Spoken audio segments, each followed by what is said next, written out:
Hello everyone, welcome to education first official. प्यारे बच्चों, कैसे हैं आप सभी। मुझे उम्मीद है कि आप सभी ठीक होंगे और जो है अपनी PT1 की जो तैयारी है वो बहुत ही अच्छे से कर रहे होंगे। बच्चों, आज की इस वीडियो में हम PM श्री केंद्रीय विद्यालय का एक पेपर सोल्व करेंगे। ये पेपर कक्षा 8वीं का है, हिंदी विषय का पेपर रहेगा। और बात करें तो ये है प्रथम आवधिक परीक्षा। इट मीन्स की PT1 का ये एक पेपर है। समय रहेगा 90 मिनट, लगभग 1.5 घंटा, और कुल अंक रहेंगे 40। प्रश्न पत्र में कुछ दिशा निर्देश भी दिए गए हैं, उनको भी पढ़ते चलेंगे हम। क्या कुछ दिशा निर्देश हैं, चलिए देखते हैं। यहाँ लिखा है कि सामान्य निर्देश। इस प्रश्न पत्र में कुल 4 खंड है, खंड क, ख, ग और घ। दिए गए निर्देशों का पालन करते हुए प्रश्नों के उत्तर दीजिए। सभी प्रश्नों के निश्चित अंक उनके सामने अंकित हैं। सुंदर लिखना है और सुस्पष्ट शब्दों में हमने उत्तर देना है। खंड क से शुरू करते हैं हम, क्या कुछ दिया गया है चलिए। यहाँ पर पहला प्रश्न कुछ इस प्रकार से है कि प्रश्न दिया गया है, नीचे दिए गए अपठित गद्यांश से पूछे गए प्रश्नों के सही उत्तर दीजिए। ठीक है जी, चलिए पहला प्रश्न क्या कहता है। यहाँ जो पैसेज दिया गया पहले उसको पढ़ते हैं। संसार में शांति, व्यवस्था और सद्भावना के प्रसार के लिए बुद्ध, ईसा मसीह, मोहम्मद चैतन्य, नानक आदि महापुरुषों ने धर्म के माध्यम से मनुष्य को परम कल्याण के पथ का निर्देश किया, किंतु बाद में यही धर्म मनुष्य के हाथ में एक अस्त्र बन गया। अस्त्र होता है बच्चों एक तरीके से कि जिस तरीके से भाई हम आज के समय में देखते हैं कि कुछ सेल्फ डिफेंस या के लिए यूज किए जाने वाले हथियार बन गए, ठीक है ना। अस्त्र बोलते हैं हथियार को। एक मुख्य हथियार के रूप में धर्म का प्रयोग होने लगे। धर्म के नाम पर पृथ्वी पर जितना रक्तपात हुआ, रक्तपात मतलब कि भाई ब्लड शेडेड हुआ, उतना और किसी कारण से नहीं हुआ, पर धीरे धीरे मनुष्य अपनी सद्बुद्धि से धर्म के कारण होने वाले अनर्थ को समझने लग गया है। भौगोलिक सीमा और धार्मिक विश्वास जित भेदभाव अब धरती से मिटता जा रहा है। विज्ञान की प्रगति तथा संचार के साधनों में वृद्धि के कारण देशों की दूरियां कम हो गई, लेकिन इसके कारण मानव में घृणा, ईर्ष्या और वैमनस्य कटुता में कमी नहीं आई। यहाँ कुछ बातें बड़ी इंपॉर्टेंट ये बताई गई है कि जैसे जैसे विज्ञान ने तरक्की पकड़ी है बच्चों, वैसे वैसे क्या हुआ, विज्ञान की तरक्की हुई और संचार के साधनों में बढ़ोतरी हुई, जिसके कारण ये हुआ कि देशों में दूरी तो कम हो गई, लेकिन मनुष्य अब मनुष्य से ज्यादा ईर्ष्या करने लग गया, एक दूसरे से नफरत करने लग गया। वैमनस्य का भाव और उसके मन में कटुता पैदा हो गई। ठीक, वैमनस्य होता है कि इंसान ही इंसान का बैरी हो गया। और जो है वैमनस्य इसको भी कहेंगे कि भाई एक दूसरे के साथ बुरा करने में, मारपीट करने में पीछे नहीं हटता इंसान।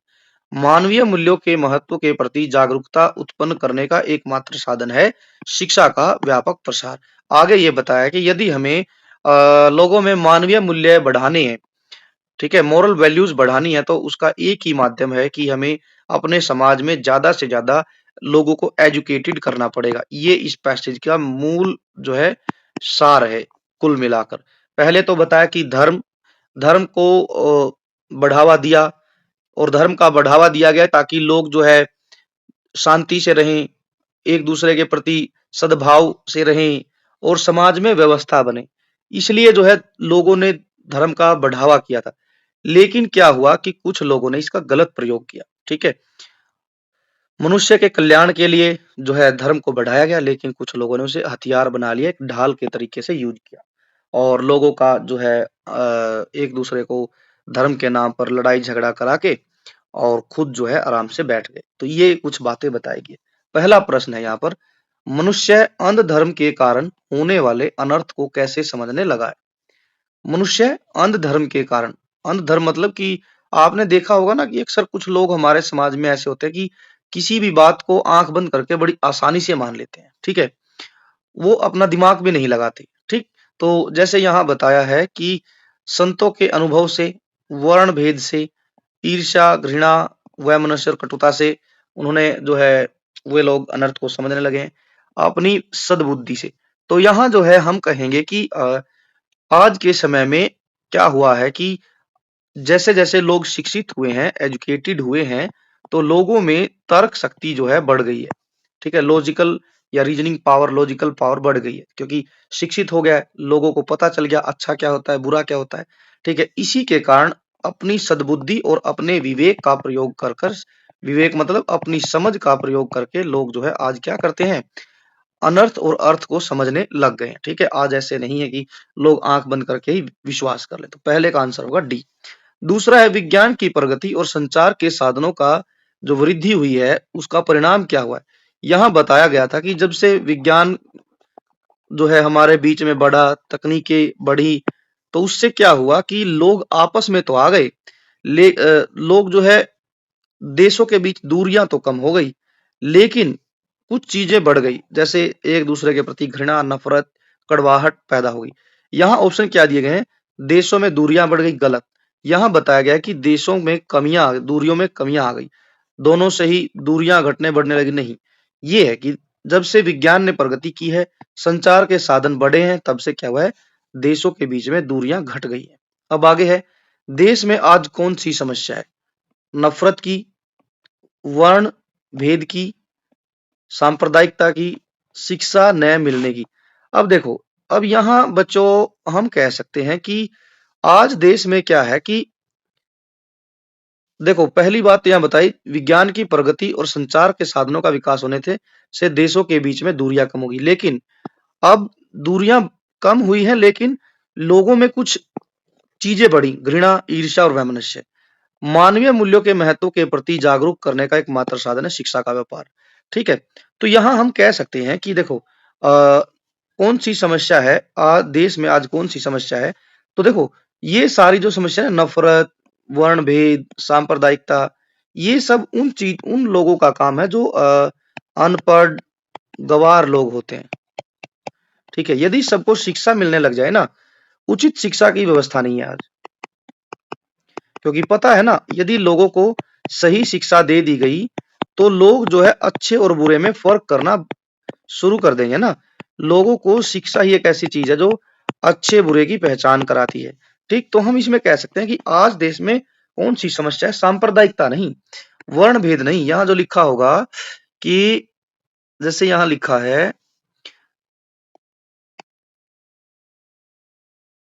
वर्ण भेद के बारे में यहाँ कहीं नहीं लिखा है बच्चों। तो हम इसमें सिर्फ एक ही बात कहेंगे कि यदि हम शिक्षा दे देना सबको, तो वो सारी समस्याओं की समाप्ति कर लेगी। शिक्षा एक ऐसी पावरफुल चीज है, लोग नफरत, घृणा, वैर ये सब भूल जाएंगे, क्योंकि शिक्षा जो है लोगों के जीवन सत्र को ऊपर उठाती है। ठीक है? शिक्षा की कमी है आज। ठीक, धर्म मनुष्य के हाथ में क्या बन गया? एक अस्त्र बन गया है। ठीक है? पहला ही सही रहेगा, अस्त्र बन गया। लोग धर्म को आज एक जो है हथियार के रूप में यूज करते हैं, तो इसका हो जाएगा एक। अब बढ़ते हैं, पांचवा प्रश्न क्या है? मानवीय मूल्यों के महत्व के प्रति जागरूकता उत्पन्न करने का एकमात्र साधन, वो है शिक्षा का व्यापक विस्तार। ठीक है? धर्म का नहीं। आप लोगों को इतना एजुकेटेड कर दीजिए, इतना एजुकेटेड कर दीजिए कि वे स्वयं अपने विवेक से सोचने लग जाएं, हर अच्छे बुरे की, गलत सही की पहचान करने लग जाएं, और जो है एजुकेटेड लोग जो है उनको जो है मानवीय मूल्यों की अ, उनमें बढ़ोतरी होगी। ठीक है? क्योंकि किताबें हमें इतना तो सिखा देती है कि कौन सी चीज गलत है, कौन सी सही है। ठीक, तो इसमें हो जाएगा ए। अब आगे है, क्या लिखा है आगे? निम्नलिखित पठित पद्यांश को पढ़कर उत्तर दीजिए। ठीक है? यहाँ कविता दी गई है, वह हृदय नहीं, वह पत्थर है जिसमें स्वदेश का प्यार नहीं।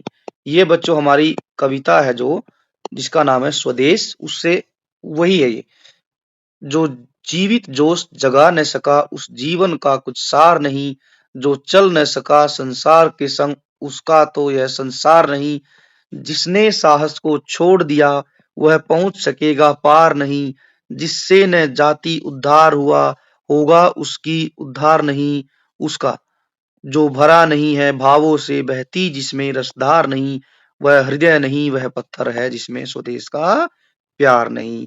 तो जो कवि है, कवि ये कहना चाहता है कि वो हृदय हृदय नहीं है। ठीक है? उसमें है ही नहीं, दिल नहीं है। जिसे अपने देश से प्यार नहीं हुआ, तो वो इंसान जो है एक पत्थर के समान है। ठीक है?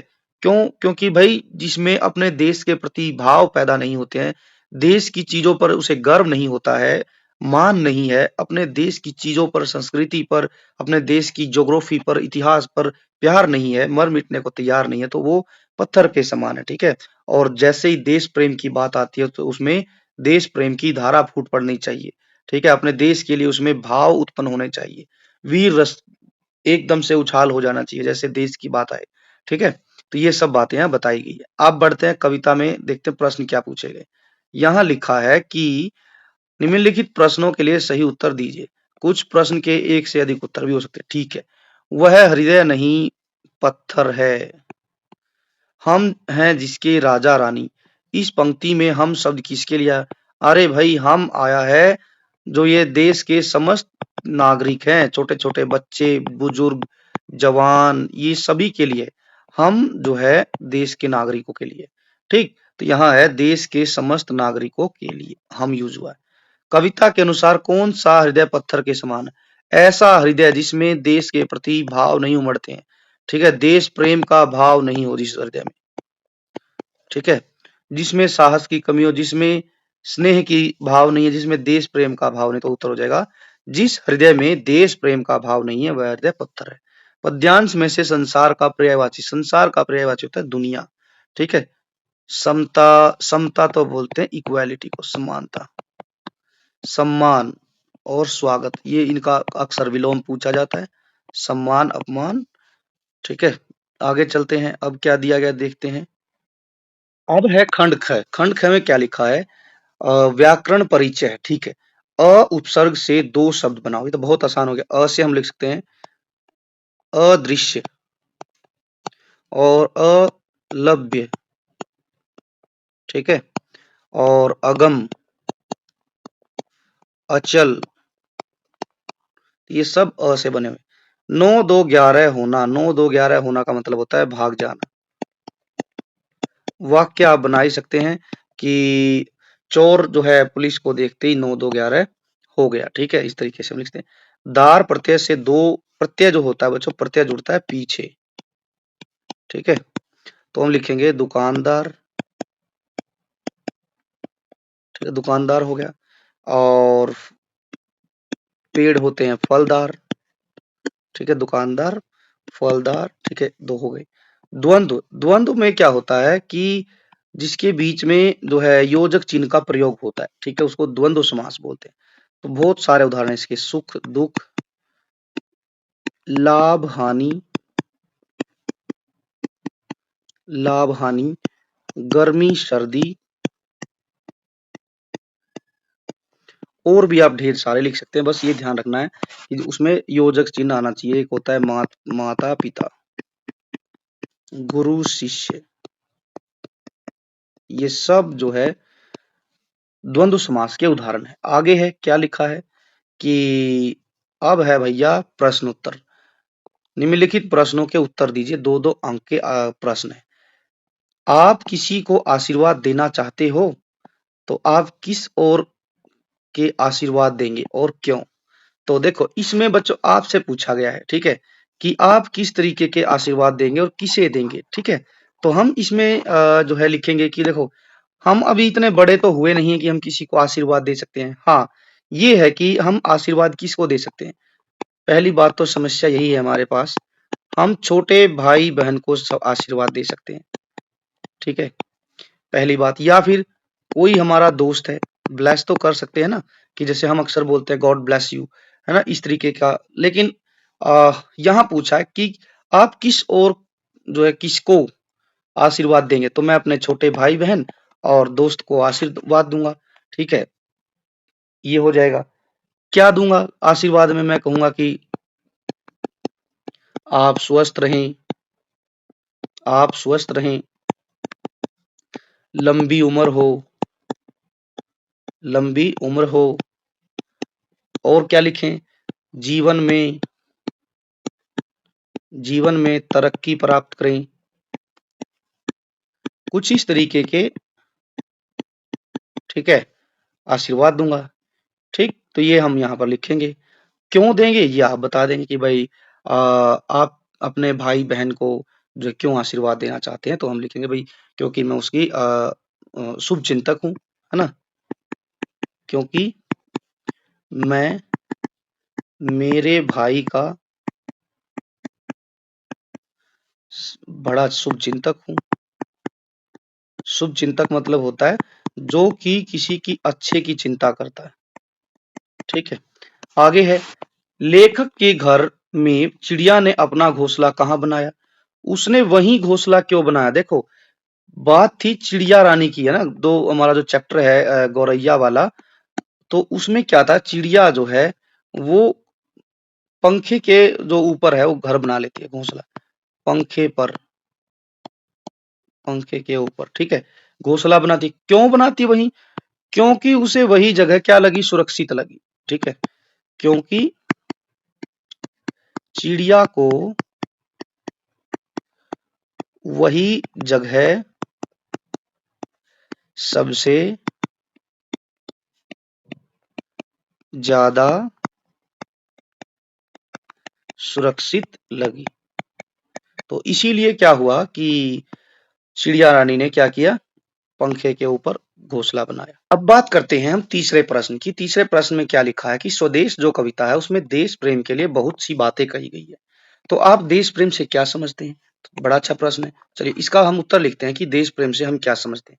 तो देखो, देश प्रेम का अर्थ होता है अपने देश के प्रति गहरा लगाव और रखना और अपने देश के प्रति सम्मान रखना है। ठीक है, वो होता है देश प्रेम।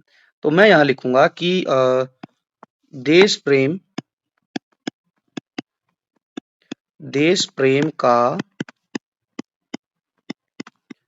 अर्थ है कि अपने देश के प्रति लगाव, जुड़ाव भी लिख सकते हैं, एवं सम्मान रखना, सम्मान रखना। ठीक है, देश प्रेम सिर्फ देश की धरती से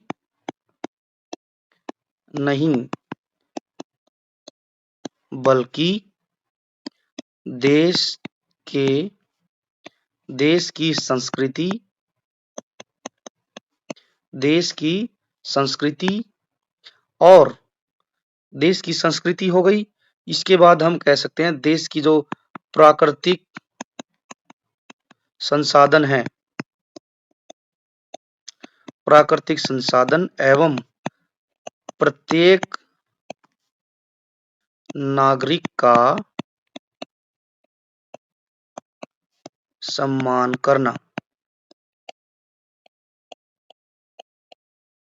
ठीक है, होता है देश प्रेम सिर्फ देश की माटी को पूजना नहीं है, बल्कि देश की जो संस्कृति है, जो यहाँ का इतिहास है, ठीक है, देश का इतिहास, देश की संस्कृति, उसका सम्मान करना है, उसका हमने पूजना है, उसके साथ हमें लगाव बना के रखना है, तो वही देश प्रेम हमारा कहलाएगा। चलिए अब बढ़ते हैं खंड ग में। प्रश्न 5 है, पठित गद्यांश को पढ़िए और उत्तर देना है। आंगन में आम का पेड़ है, तरह तरह के पक्षी उस पर डेरा डाले रहते हैं। जो भी पक्षी पहाड़ियों घाटियों से उड़ता हुआ दिल्ली पहुंचता है, पिताजी कहते हैं वही सीधा हमारे घर पहुंच जाता है, जैसे हमारे घर का पता लिखवा कर लाया हो। कौन? जो पहाड़ों से पक्षी आते हैं, घाटियों से पक्षी आते हैं। पिताजी को पक्षियों से बड़ी दिक्कत है और वो चिढ़ते हैं। किस बात से? कि सीधे जो पक्षी हैं पहाड़ों से उड़कर दिल्ली पहुंचते हैं, पता नहीं दिल्ली हमारे ही घर क्यों आते हैं, पता नहीं कौन इसे हमारे घर का एड्रेस देता है, और किसी के घर जाते ही नहीं। हमारा घर नहीं हुआ कि जैसे कोई सराय हो गई हो। सराय होता है बच्चों की अतिथियों के रुकने का घर, कमरा। ठीक है, यहाँ कभी तोते पहुंच जाते हैं, कभी कौवे, कभी तरह तरह की गौरैया। सब वह शोर मचता है कि कानों के पर्दे फट जाएं, पर लोग कहते हैं पक्षी गा रहे हैं। अब देखो पिताजी चिड़े हुए, यहाँ पर चिड़े हुए हैं इसलिए क्योंकि उनके घर में बहुत सारे पक्षी आ गए। कोई भी पक्षी पहाड़ों से घाटियों से चलता है सीधा हमारे घर पे ही रुकता है, ऐसे बोल रहे पिताजी। और जो है लोग कहते हैं कि ये तो पक्षी तो चहचहा रहे हैं, गा रहे हैं, गीत सुना रहे हैं। अरे भाई तुम्हें गीत लग रहा होगा, ये सारा दिन भर हमारे दिमाग खा जाते हैं। घर के अंदर भी यही हाल है, बीसियों तो चूहे बसते हैं, रात भर एक कमरे से दूसरे कमरे में भागते फिरते हैं, वह धमा चौकड़ी मचती है कि हम लोग ठीक तरह से सो भी नहीं पाते। बर्तन गिरते हैं, डिब्बे खुलते हैं, प्याले टूटते हैं। एक चूहा अंगीठी के पीछे बैठना पसंद करता है, शायद बूढ़ा है, उसे सर्दी लगती है। एक दूसरा है जिसे बाथरूम की टंकी का चूहा बैठना पसंद है, उसे शायद गर्मी बहुत लगती है।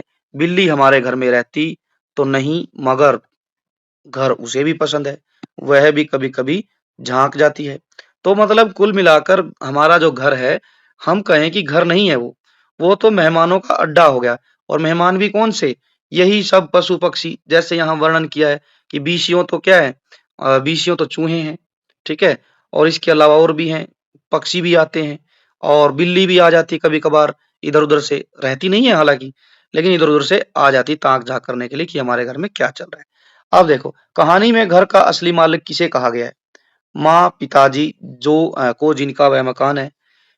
देखो, माँ, पिताजी और जो है मकान, माँ और पिताजी तो वहाँ सिर्फ 2 ही आदमी हैं, कब्ज़ा तो किसी और का है। कब्ज़ा किसका है? तोते रहते हैं, चूहे रहते हैं, बिल्ली भी आ जाती है और भी पक्षी आ जाते हैं। तो हम ये कहेंगे कि हमारे घर पर कुल मिलाकर अब जो मालिकाना हक है वो हमारा कम रह गया है, ठीक है? क्योंकि हमारे पैर रखने लायक जगह बचती ही नहीं। कभी कोई जीव-जंतु इधर-उधर से आ गया, कभी कोई आ गया। तो हम इसके उत्तर में कहेंगे कि भई अब जो घर है वो तो जीव-जंतुओं का घर ज़्यादा हो गया है, हमारा कम रह गया है। गौरैया के प्रति माँ और पिताजी की प्रतिक्रियाएँ कैसी थी? पिताजी थोड़े से स्वभाव से कठोर थे, माँ स्वभाव से थोड़ी-सी नर्म थी। पिताजी कठोर इसलिए हो गए क्योंकि वे भगाना चाहते थे सभी पशु-पक्षियों को, लेकिन माता जो है क्या करती है, वो पिताजी का मज़ाक उड़ाती है। वो मना भी करती है कि तुमसे तो नहीं जा पाएँगे, ज़ोर लगा लो, एक भी निकल जाए तो। मम्मी तो बल्कि चिढ़ाती है पापा को ऐसे बोल के। पिताजी उन्हें भगाने की कोशिश की लेकिन माँ उन्हें मना किया। ये हो जाएगा यहाँ पर। दोनों मिलकर उन्हें घर से बाहर निकालते, बिल्कुल गलत। माँ ने उन्हें निकालने के लिए क्या कहा, लेकिन पिताजी घर में रहना था, नहीं ये भी गलत है, तो इसका उत्तर हो जाएगा बी। अब आगे है, माँ बार-बार पिताजी की बातों पर मुस्कुराती, मजाक करती, इससे क्या पता चलता है? माँ चाहती थी कि गौरैया घर से भाग ना जाए। नहीं, ये नहीं था। माँ को ये लगता था कि पिताजी जो प्रयास कर रहे हैं, वो प्रयास सारे बेकार हैं, व्यर्थ हैं, ठीक है? और पिताजी पूरा जोर लगा रहे हैं, ठीक है? पिताजी जो है भरपूर कोशिश कर रहे हैं निकालने की, लेकिन जो गौरैया हैं वो फिर से आ जा रही हैं और जब फिर से आ जा रही हैं तो माताजी हमारी मुस्कुरा रही हैं। माताजी को मज़ाक लग रहा है, ठीक है? तो माताजी चाहती थी कि गौरैया घर से न भाग जाएँ, ठीक? इसलिए जो है माताजी मुस्कुराती है। माँ को पिताजी के प्रयास व्यर्थ लगते हैं। माँ को गौरैया की गतिविधियों पर हँसी आती नहीं, गौरैया की गतिविधियों पर हँसी नहीं आती। उन्हें तो पिताजी की कोशिशों पर जो है हँसी आ रही है। माँ को दूसरों पर हँसना और उपहास करना अच्छा लगता नहीं, ये नहीं है। उन्हें पिताजी के प्रयास पर उपहास हो रहा है, ठीक है ना? पिताजी जो व्यर्थ प्रयास कर रहे हैं, बस ऐसे ही जो है बेकार के हाथ-पैर मार रहे हैं चिड़ियों को भगाने के लिए उस पर हँसी आ रही है, ठीक है? तो हम यहाँ कहेंगे माँ को पिताजी के प्रयास जो है व्यर्थ लग रहे थे, क्योंकि चिड़िया थोड़ी देर के लिए इधर-उधर भाग जाती, फिर अंदर आकर बैठ जाती, इसलिए माँ को जो है हँसी आती थी। अब आगे है, पिताजी ने कहा कि घर सराय बना हुआ है क्योंकि घर की बनावट सराय जैसी विशाल थी, नहीं, गलत। घर में विभिन्न पक्षी और जीव-जंतु रहते थे। पिताजी और माँ घर के मालिक नहीं है, गलत। घर में विभिन्न जीव-जंतु आते-जाते रहते थे। देखो, सराय क्या होता है बच्चों? सराय बोलते हैं कि बैठक, और उसमें क्या होता है, मेहमान एक मेहमान आया, सराय बनती है मेहमानों के लिए, ठीक है? एक मेहमान आया तो दूसरा चला गया, दूसरा आया, तीसरा चला गया। तो हम कहेंगे बच्चों कि घर में विभिन्न जीव-जंतु आते रहते थे, इसीलिए पिताजी ने क्या कहा कि घर नहीं हुआ, कि यह तो जो है सराय हो गई है, ठीक है? सराय ऐसे घर को, बैठक को, कमरे को बोलते हैं जिसमें अक्सर कोई न कोई मेहमान आता-जाता रहता है, ठीक? कई बार इसके लिए धर्मशाला वगैरह का भी प्रयोग किया जाता है शब्द का। जीविका, जीविका में कौन-सा जो है क्या प्रयोग हुआ है? प्रत्यय प्रयोग हुआ है। अब देखो यहाँ पर क्या है, ये तीनों में से जीव जमा इका, ठीक है? तो बनेगा जीविका, ठीक? अब यहाँ पर ध्यान दें तो एक तो लिखा जीव, जीव तो बच्चों मूल शब्द है, मूल शब्द है। मूल मतलब मेन वर्ड जो है वो है जीव।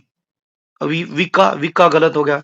यहाँ जो वर्ड दिया गया ना, ये ईका है, ये ईका, ये गलत है यहाँ पर, होना चाहिए इका, जीव जमा इका, जीवी कोई वर्ड होता नहीं। ठीक है, तो अब यहाँ पर हम यही सेलेक्ट करेंगे भाई, तीसरा ही, क्योंकि ये है तो गलत, होना चाहिए यहाँ पर इका। ठीक है, आगे बढ़ते हैं। पठित पद्यांश को पढ़िए और उत्तर चुनिए। ठीक है जी, क्या कहा है देखते हैं। जा तेरे स्वप्न बड़े हों, भावना की गोद से उतरकर जल्द पृथ्वी पर चलना सीखे, दोनों ने खुशी से घर में उनका स्वागत। कौन तारों सी अप्राप्य सच्चाइयों के लिए रूठना बचलना सीखे, हंसे हर दिए की रोशनी देखकर ललचाए, उंगली जलाए अपने पांव पर खड़े हो, जा तेरे स्वप्न बड़े हो। ये कविता है, हमारी जो बुक है हिंदी की कविता, उसी में ये कविता है। हिंदी की जो बुक है उसकी कविता है, लेखक दुष्यंत कुमार हैं। कह रहे हैं कि कवि का कहना है कि जो है वो प्रेरणा करता है कि देश के बच्चों के लिए कि आपके जो स्वप्न है, स्वप्न मतलब सपने, कवि का कहना है, आशीर्वाद दे रहा है कहीं ना कहीं कि जाओ आपके जो स्वप्न हैं बड़े हों। ठीक है, आप कुछ बड़ा बन के दिखाएं, बड़ा करके दिखाएं अपने जीवन में। भावनाओं की गोद से अब तुम बड़े हो गए हो, भावों में मत बहो। ठीक है, पृथ्वी पर चलना सीखो, गोदी में गोदी से उतरो। ठीक है, मतलब कि लाड प्यार छोड़ो और जो है अब आप स्ट्रोंग बनिए और धरती पर चलना सीखें। दोनों ने खुशी से घर में उनका स्वागत कौन था, और जो है कहता है कि तारों सी अप्राप्य सच्चाइयों के लिए, जो जैसे तारे हैं, तारे कैसे हैं, प्राप्त करना कठिन है, तारों को प्राप्त नहीं किया जा सकता, लेकिन कवि कह रहा है नहीं, तारों के लिए रूठना मचलना सीखना है।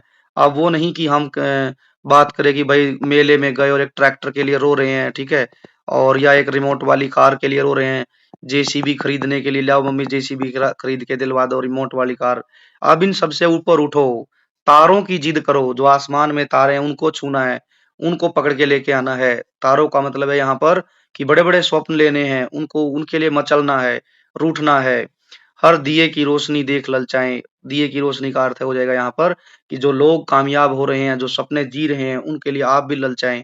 उनको प्राप्त करने के लिए रोशनी, उनके लिए आप जो है कुछ जख्म खाएं, उंगली जलाएं, चोट खाएं, अपने पांव पर खड़े हो जाते रहे, स्वप्न बड़े हो। कवि कहता है कि अपने पैरों पर अपने दम पे खड़ा होके दिखा, कामयाबी को हासिल कर, जीवन में आगे बढ़, तरक्की प्राप्त कर, आशीर्वाद है कि जा तेरे स्वप्न बड़े हों। अब कविता में किसे संबोधित किया गया है, युवा वर्ग को, नागरिकों को, बच्चों को। तो बच्चों के बारे में है ये कविता। ठीक है, लेखक जो है दुष्यंत कुमार, वो बच्चों को आशीष दे रहा है, ब्लेस कर रहा है कि हे दोस्तों, हे मेरे प्यारे बच्चों, आपके स्वप्न बड़े होने चाहिए। ठीक है, तो ये बच्चों के लिए है।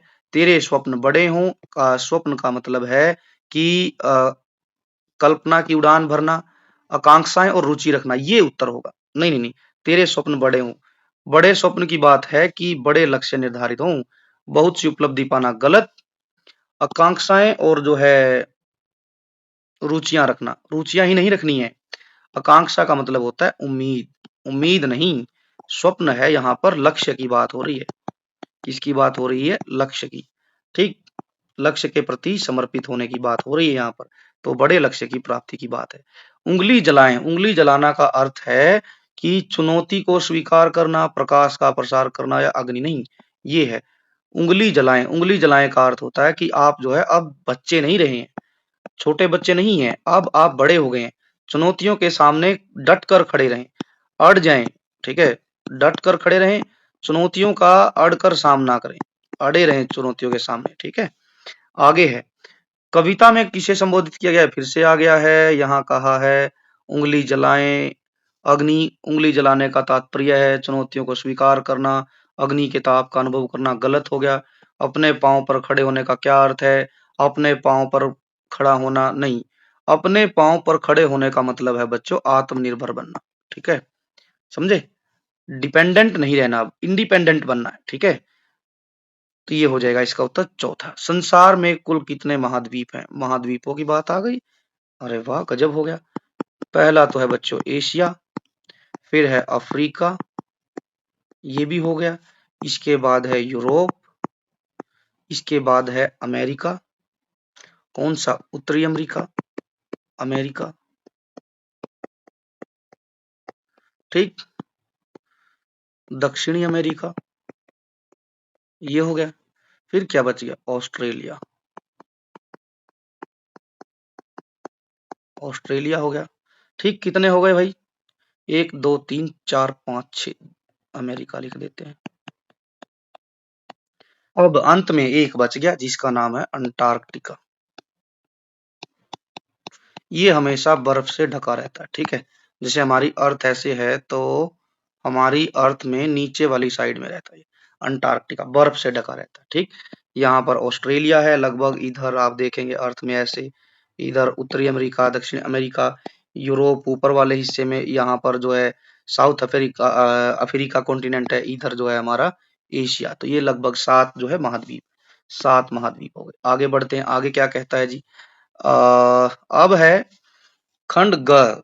निम्नलिखित में से किसी एक विषय में 120 से 150 शब्दों में आप जो है अनुच्छेद लिखिए। पर्यावरण संरक्षण, विद्यार्थी जीवन, मेरी अविस्मरणीय यात्रा। अब बच्चों ये वाले प्रश्न है ना, मैंने तीनों के तीनों प्रश्न बच्चों कक्षा 7वीं की हिंदी की वीडियो में भी डाल रखे हैं, ठीक है। 8वीं की वीडियो में भी डाल रखे हैं, पहले पेपर जो डाल रखे हैं, और 1-2 तो मैंने छठी की भी हिंदी के पेपर में डाल रखे, तो आप उन पेपरों को देख सकते हैं। बेसिक बेसिक से प्रश्न है बच्चों, विद्यार्थी जीवन के बारे में लिखना है। आप सभी विद्यार्थी हैं, 8वीं कक्षा के छात्र छात्राएं हैं, आप इनको लिखेंगे। ये वाला मैं आप पर छोड़ता हूँ। विद्यालय में पानी की व्यवस्था ठीक नहीं है, जिसके कारण छात्राओं को असुविधा होती है। विद्यालय में पीने के पानी की सुविधा के लिए प्रार्थना पत्र लिखिए। या फिर बड़ी बहन की शादी में सम्मिलित होने, सम्मिलित का मतलब होता है बच्चों शामिल होने के लिए किसी दूर के शहर में रहने वाले अपने मित्र को निमंत्रण पत्र दीजिए। ठीक है जी, हम पहले वाला लिखेंगे। ठीक, पहले वाला कुछ इस प्रकार से हम लिखेंगे कि प्राचार्य जी को हम लिख रहे हैं सेवा में, फिर हम लिखेंगे श्रीमान, लिखेंगे हम यदि प्रिंसिपल आपके विद्यालय में है जेंट्स, जेंट है ना, तो हम लिखेंगे श्रीमान। श्रीमती लिखेंगे लेडी है तो लेडी प्रिंसिपल। प्राचार्य महोदया, प्राचार्य जी। फिर आप लिखेंगे केंद्रीय विद्यालय डैश डैश डैश। विषय आप लिखेंगे, विषय क्या लिखेंगे आप? विद्यालय में पीने के पानी की सुविधा उपलब्ध कराने के लिए, ठीक है। हम लिखेंगे इस तरीके से, विद्यालय में पानी की सुविधा क्या करानी है? उपलब्ध कराने के लिए पत्र, इस तरीके से लिखेंगे। फिर हम लिखेंगे क्या? महोदया जी, हम मैडम को यहाँ पर लेकर चल रहे हैं प्रिंसिपल के तौर पर। तो इसके बाद हम लिखेंगे क्या? वही बातें जो हम पिछले 4-5 साल से लिख रहे हैं। निवेदन यह है कि मैं अनिल कक्षा 8वीं ब का छात्र हूँ, ये लिखेंगे हम, ठीक है। अब जो है मैं अपनी कक्षा का मॉनिटर भी हूँ, ऐसे भी लिख सकते हैं आप। फिर हम लिखेंगे पिछले कुछ दिनों से क्या हो रहा है? विद्यालय में पीने के पानी की, पीने के पानी की कमी है, जिस कारण हमारी क्लास की, हमारी कक्षा की छात्राओं को, छात्र भी हो सकते हैं, जरूरी नहीं, छात्र छात्राओं को पानी की दिक्कत का सामना करना पड़ रहा है, ठीक है। लिखेंगे पीने का पानी न होने के कारण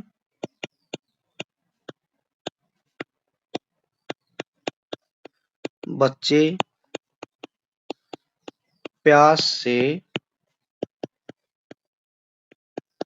तड़पते रहते हैं। फिर हम लिखेंगे आपसे अनुरोध है कि आप जल्द ही इस समस्या का समाधान करवाएं। करेंगे नहीं, प्रिंसिपल तो भाई करवाएगा, करेंगे नहीं, ठीक है। और स्कूल में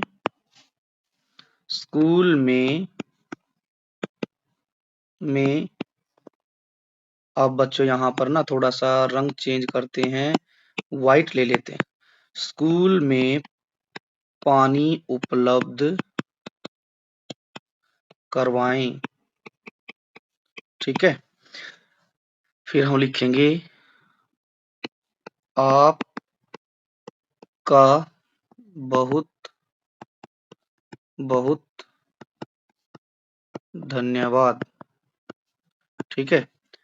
आपका आज्ञाकारी शिष्य भी लिख सकते हैं, छात्र भी लिख सकते हैं, ठीक है। फिर आप अपना नाम लिखेंगे अनिल, ठीक है।